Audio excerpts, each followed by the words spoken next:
Great Loop Radio, brought to you by America's Great Loop Cruisers Association. We're dedicated to sharing Great Loop information and inspiration with those actively cruising, planning for, or dreaming about a Great Loop adventure.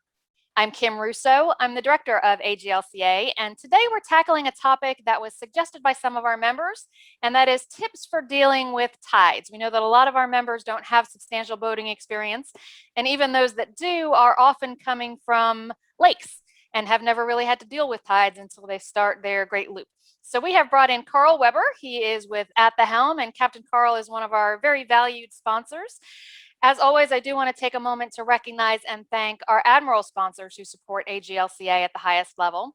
They are Curtis Stokes and Associates, Passage Maker Trawler Fest, Skipper Bob Publications, and Waterway Guide Media. As always, we encourage our listeners to support these businesses that support the Great Loop. And another of those businesses that support the Great Loop, of course, is At the Helm. So Captain Karl Weber, thanks for joining me today.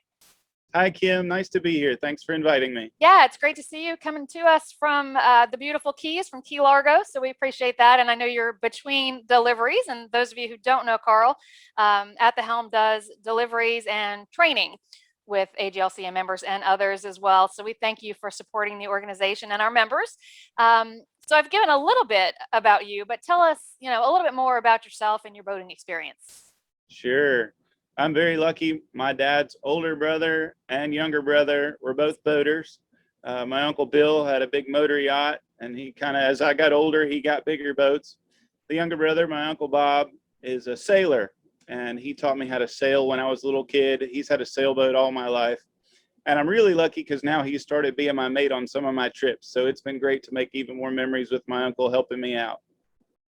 Yeah, that's wonderful. Spent most of my life around boats, and it's just been a gradual progression. I started out as a dive instructor and then moved into being a boat captain because that's more stable. The boat leaves plenty of times without an instructor, but never without a captain. And then figured out real quick that driving a boat's kind of fun. I enjoyed it, but I like traveling more. So getting into deliveries allowed me to see lots of different places while still driving boats. Yeah, and I know that you are very busy these days with deliveries because we tried a few times to schedule this, and let me know next time you're coming through Charleston. We got to actually meet face to face a month or two ago when you were coming through on a delivery / training run. So that was a lot of fun. So as I said, we're talking today about tides, and a lot of our members have been primarily lake boaters. And I think this probably came up after our spring rendezvous when during a Q&A panel with some gold loopers, I think one of the questions was along the lines of, what kind of caught you by surprise on the loop? And one of them, who had been from Chicago and mostly boated on Lake Michigan, said the tides. So I think that's where we got the request for this topic. So obviously not the whole loop is tidal. Tell us a little bit about what parts of the loop are tidal, and kind of what to expect from that. Absolutely. So tides obviously affected by the sun and the moon. There are three types of tides. There are semi-diurnal tides, which means you get 2 high tides and 2 low tides every day. Those occur anywhere there's big ocean. Places like lakes, as you said, have no tides. You have diurnal tides, which mean you get 1 high tide and 1 low tide every day. The Gulf of Mexico is a good example of that. So you get a little bit. And then there's one other one that you don't see very often, which is a mix of those, where you get a really high tide, a really low tide, a not quite so high tide, and a not quite so low tide. So the tides affect us mostly at the dock. When we're tied up and anchored up, if there's a fixed dock and you tie up at mid-tide and the tide goes up, your boat keeps going up and the lines aren't loose enough. Or the reverse happens, the tide goes down and you're hanging there by your lines. So it's important when you get to a dock to figure out whether you have fixed docks or floating docks. Floating docks, tie your lines as tight as you can. They go up and down with the tide and with your boat, piece of cake. If they have fixed docks, the water in the boat go up, but the dock doesn't move. So you want to make sure your lines are tied appropriately so that your boat can go up and down with the tides and not have a problem at the dock. Yeah. So, I was chatting for whatever reason on this topic with my adult daughter who grew up here in Charleston, where we have big tidal swings and we have the 2 highs and 2 lows a day. And she was really surprised, having boated her whole life, to hear that not all areas are like that. So, talk to us. Let's start a little bit in the Gulf of Mexico. Sure. Once a day, how big are the tidal swings? Is it really a concern in the Gulf as much as it is on the East Coast? No, not as much. The tides, like I said, are affected by the sun and moon. If it wasn't for the continents, everything would be smooth and easy. But because you have big continents in the way, they block the water from moving, which is essentially what causes the tides. So the Gulf of Mexico, we see a little bit, but not a whole lot. And the closer to the equator you are, the closer you are to where the sun has less effect, then the tides are diminished. So in Florida, 2.5 feet. On the East Coast, not so much. You get up into the Bay of Fundy and you get like 18 feet. Charleston being in the middle, you get your 8 feet. So the further north you go, the more the tides influence you. Unless, of course, you're in a lake or in a canal system or in a river where the tides really don't affect you at all. Right. So, assuming a lake boater is starting the Great Loop, so starting from the Great Lakes or anywhere south of there on the inland rivers, they're first Right. going to hit tidal areas in the Gulf, of course. Yeah. Where, we kind of talked about the Gulf, it's only a couple feet maybe, and the east coast of Florida. Where are they really going to start to notice that tidal swing? And where should they start to pay more attention to it from a fixed dock perspective? Really, once you start getting out of Florida, the north coast of Florida, starting to get into Georgia and South Carolina, is where you start hitting the first big changes. Mm-hmm. So, following through on that, and the way the sun and the moon affect it as you get further from the equator, you don't see as big a shift as you move further north from here, for whatever reason that is. Is it, as you're hitting the Chesapeake, where does it become less of a concern? Once you get into the Erie Canal Mm-hmm. and start making your way into the lakes, because up, New York, New Jersey, they have good tide swings still. Mm-hmm. So, there's several concerns, I guess, when dealing with big tide swings. One is the change in the water depth, obviously, if you have a deeper keel. Another is, as you already mentioned, and I want to dig into that a little bit more, but if you're at a fixed dock. But another is the current that's created by that water moving. Oh, yeah. So let's kind of start with, from a depth perspective, for loopers who perhaps have a deeper keel. Okay. What are some suggestions you might have for them as they start to get into Georgia and South Carolina, where you can have 8 feet less depth at low tide than you had at high tide? How should they deal with that? How should they time their travel if they've got concerns about that? Well, obviously, the easiest answer is stay somewhere where you know you're safe. If you can pick a good weather day and go outside, a lot of people just like to skip Georgia and, come into South Carolina and Charleston or a big inlet, as opposed to some of the smaller inlets where you tend to get more shoaling. So the first option is go outside to where you don't really have to worry about it. If you absolutely really feel the need to keep moving, then you definitely want to check the tides. The professionals recommend that you pick half tide or going higher, so that if you get stuck, the tide's going to keep coming in. Hopefully it'll lift you off and you get to keep going. If you come in on a falling tide and you get stuck, the tide's going to keep going out and you're going to be stuck more and more and more and more for a longer period of time until the tide starts rising again. So you want to check the tide, see when the last low tide was, check when the next high tide is, try to check and see how much of a tidal difference there is, because it varies in the different places and the different inlets that you'll be going through. Right. And, shoaling, of course, does change the picture. And shoaling is a constant battle and constantly changing. In general, and I was shocked when I learned this, but the Atlantic intracoastal is supposed to be dredged to 12 feet at low tide. Those of us who travel it know that that's not always the case. So, from your recent experiences on the intracoastal, in theory, loopers should have enough water below them, even at low tide, as long as they stay in the channel. Yes. Is that the case in most places right now, or are there some areas, keeping in mind that if you're listening or watching to this, a year from now, 2 years from now, this could be totally different? But right now, with your recent experiences, where are the places of concern at lower tides? Is there shoaling that we should be aware of? Well, as you look at your charts, a lot of the charts will tell you places to be careful of. Obviously, the bigger the inlet, the more commercial it is. Charleston, Jacksonville, Savannah, some of the bigger spots, they keep really clear and really clean. Some of the smaller ones, you got to be a little more careful. One of the things that I like to do is call the local towboat US. If I find I'm going into New Smyrna Beach at Ponce Inlet, I know there's been some shoaling issues there. I'll call the local towboat US and go, hey, I'm coming in this channel. I haven't been in here before, or I haven't been in here lately. Can you tell me, is there anything I need to know or avoid?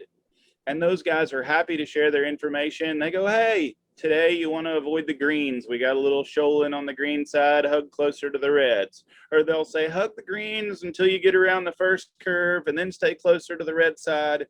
So those guys give the best advice because they're in it every day.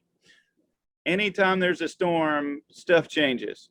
So even though your charts look good, next week a storm rolls through and everything's different again. So my best advice is when you're getting ready to go, call the local towboat US guy. Hey, we're leaving Savannah. We're headed for Georgetown. Is there anything we need to know? Any spots we need to stop and watch out for? And they always give good advice. That's a great tip, and that is good to know. I've also heard people say that if you kind of see the towboat US boat just hanging out somewhere, it's likely to be a spot where they know they might be needed soon. So Absolutely. exercise some extra caution in those areas. Yes. I think this is probably a good place to take a quick break. I do want to come back and cover the way this affects the current and some tips on that, because here in Charleston, it can make for some interesting docking when the current is ripping through during the tidal change.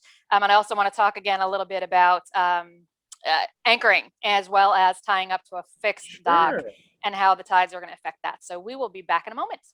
Prop Talk is an Annapolis-based company founded in the summer of 2005 by active Chesapeake Bay boaters.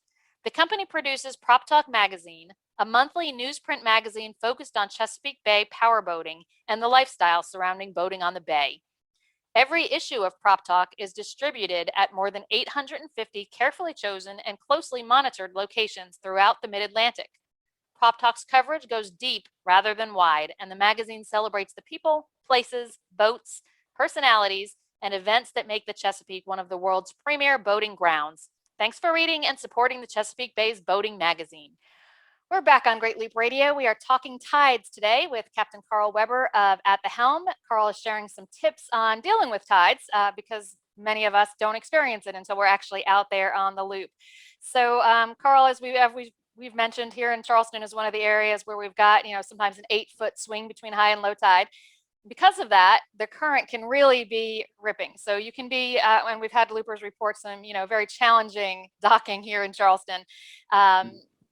Give us some suggestions on, when is the current moving fastest during the tide cycle, and how should we time, departures and arrivals at docks based on that? Okay. So at high tide, when it's changing at high tide, going down, and also when it's changing from low tide going up, those are the times that you get slack tide and ebb tide. That's when there's the least amount of current and the best time that you want to come to the dock, unless you feel really comfortable docking your boat otherwise. So those are the optimal times, but that doesn't always work out good. Sometimes it's at 4 a.m. or 8 p.m. You might not want to come in after dark.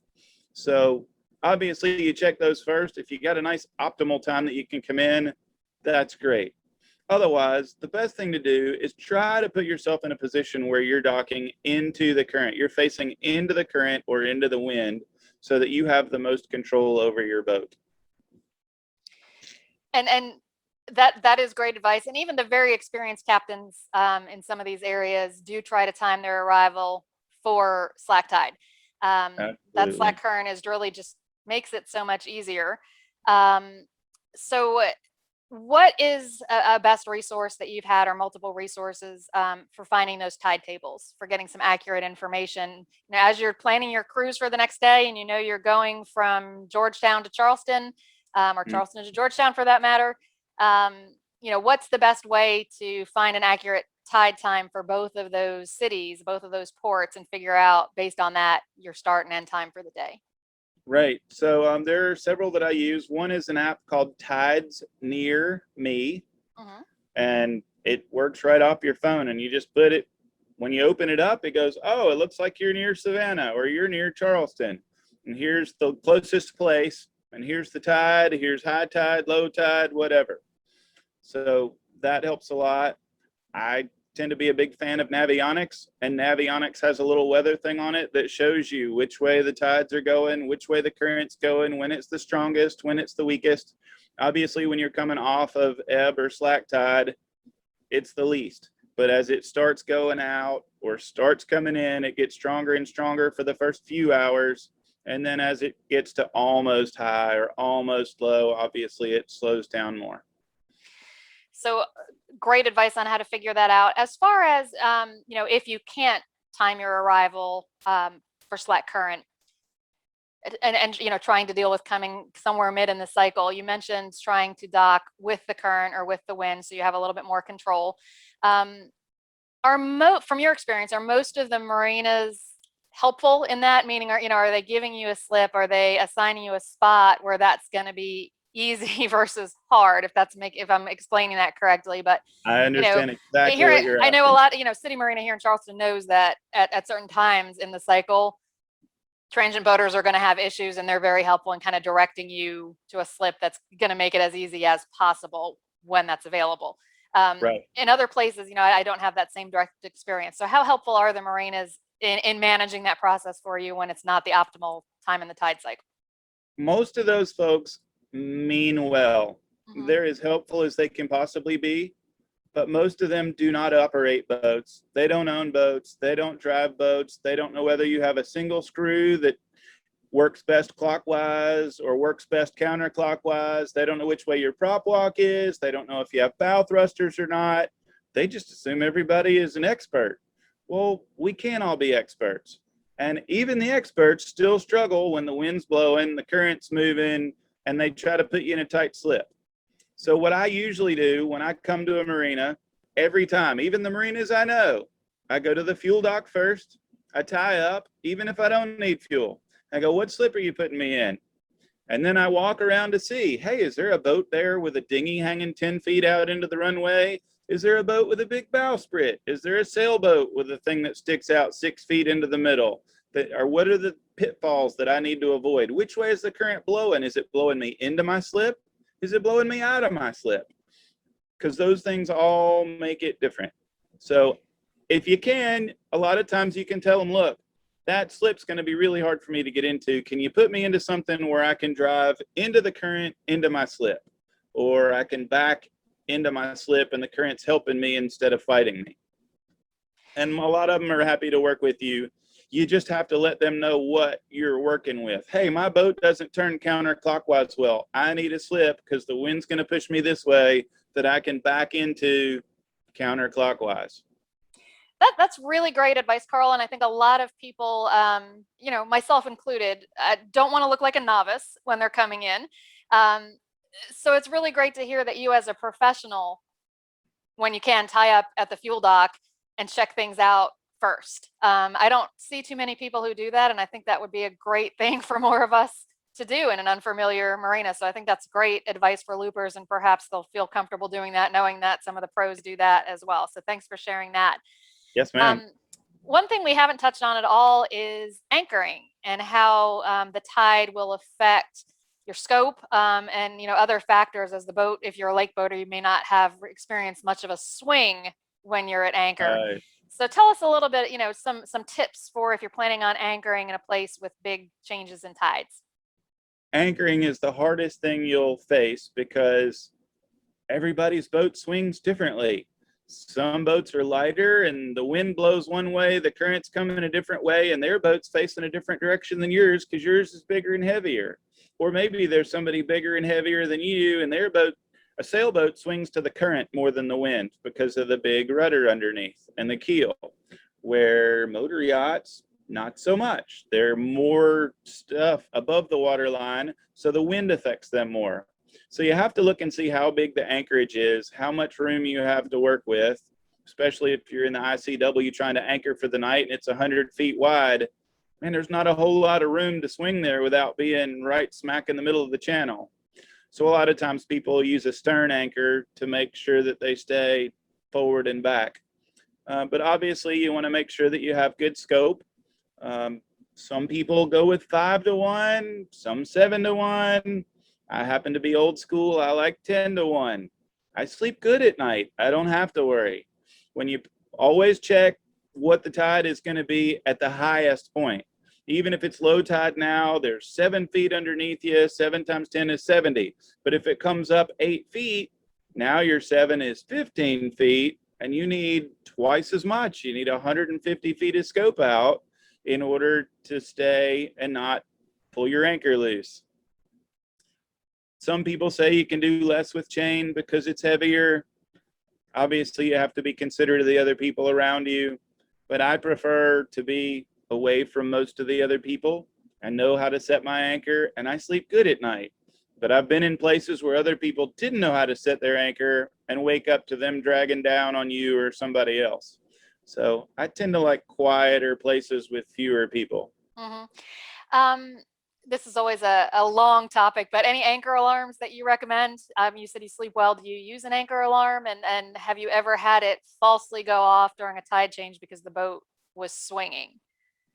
I'm going to answer that in 2 ways. The one Yeah. for me is no, I don't use an anchor alarm. Mm-hmm. But when I anchor my boat, the trick to anchoring is to put your anchor down, and either the wind is blowing your boat, the current's blowing your boat, or you're using your motors to lay the chain out so that it gets laid out in a line, not in a big pile right underneath the boat. That will never set. So you want to be moving in the direction of the wind or the current and lay the chain out in a nice long line. When you get set up, put your bridle on, and then I back down on it at like 1,500 or 2,000, even 2,500 RPMs if it's got an engine that goes to that, for a good solid 60 seconds. And everybody's like, well, you'll pull your anchor out. Well, if I pull my anchor out, I'd rather do it now while I'm standing at the helm at 5 o'clock at night. I haven't had a, some people like their sundowners, so you hadn't had a sundowner at that time yet. Well, the engine's still running. I want it to come loose while I'm ready, not at 2 a.m. when it's dark and it's raining and now I'm lost. So that's how I like to do it. But I can tell you that I'm working with clients on a regular basis. They like anchor alarms, and it is an additional peace of mind.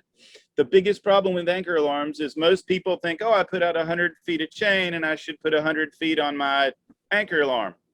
Well, the problem is when your boat swings around 100 feet, now you're 200 feet from the spot where you were when you started, so your anchor alarm's going to go off. Right. So I've had several clients that got nervous and, well, we're dragging. No, you're not dragging. You just set your alarm too short. Right. So make sure you give it the appropriate length of, here's what our swing is going to be. Yeah, and it is not pleasant to be awoken by an anchor alarm, particularly when, and then you're sitting there in the dark trying to figure out, well, was it just the swing or are we actually dragging? Right. Obviously it's happened to me. Happened to everybody. Not fun. So yeah, good information. And then any other thoughts? You kind of started us off with talking about how the tides would obviously affect you if you're at a fixed pier. Right. How often do you see those in the strong tidal areas on the Great Loop, first of all? Not sure what you're asking me, Kim. Well, how often do you see a fixed pier versus a floating dock? When you're tying up with a looper, is it a common thing, particularly where there's big tide changes? It just depends on how new the marina is. It's way more expensive to put in floating piers. They tend to be the more expensive marinas because they have floating piers. So if you're trying to save money and you're calling around for the least expensive place, you're probably going to have fixed piers. Obviously, as many marinas as can afford it have upgraded, and they use floating piers when possible, which makes life much easier for everybody involved. Yeah, absolutely, particularly in strong tides. Yes. But also, and I have not experienced this directly, but most loopers report that a lot of the free docks tend to be the fixed docks as well. Absolutely. Not the floating docks. So certainly if you're trying to save money and on a budget and taking advantage of those free docks along the way, it's often going to be a fixed dock. So you mentioned leaving enough slack in your lines to account for that tide shift. So obviously you need to know what state the tide's at when you arrive, but is there a way to calculate how much slack to leave in your lines based on what you're expecting the tide increase or decrease to be? How do you figure out exactly, okay, we're tied, we've got enough slack, we can go to sleep and sleep soundly? Right. So if you're side tied to a dock, you want to have one line that goes from the bow to the dock, one line that goes from the stern to the dock, and then you have two spring lines, one that pushes you forward or pulls you forward, and one that pulls you back. And those kind of keep you balanced. The bow and the stern line keep you close enough to the dock so that you can get on and off the boat, and the spring lines allow you to go up and down and not go too far. If you're in a slip, then you crisscross the stern lines and you still have spring lines, and that's what kind of allows your boat to go up and down and not move too far from its current position. Okay. So if you know that, it's mid tide right now and there's another 3 feet of water coming, do you leave 3 feet of slack, or is there a different way to do that to ensure that you're not, caught hanging there when the tide goes down or goes up? Right. Well, every boat's different. Some of them have lots of space between the water and the top gunnel, and some of them have very little. So that's going to be something you kind of have to figure out on your own. Gotcha. But the best thing to do is, when you get in, make sure you check, okay, I'm at mid tide. In 3 hours or 2 hours, you want to be checking and go, okay, how low am I going? And do I have enough slack in my lines? And then go, okay, when's high tide? And then you check at high tide and you go, hey, yeah, we got plenty, or we need a little more. And that way, days 2 through 7, you go, hey, I'm comfortable. I checked it high, I checked it low, and I should be good for a couple days while we're here. All right. We're just about out of our time, but any other tips that we haven't mentioned on dealing with tides, or anything else loopers should know about the tidal areas of the route? The most important thing I would say is when you're going in an inlet, you want to make sure that the wind and the tide are going in the same direction. If the wind is coming from the east and the tide is going out and you're on the east coast, it makes great big standing waves in those little inlets because all that water is trying to rush out and the wind's blowing the opposite direction and it gets rough. If you pick the tide coming in and the wind coming in, it's great. It's at your back, smooth sailing.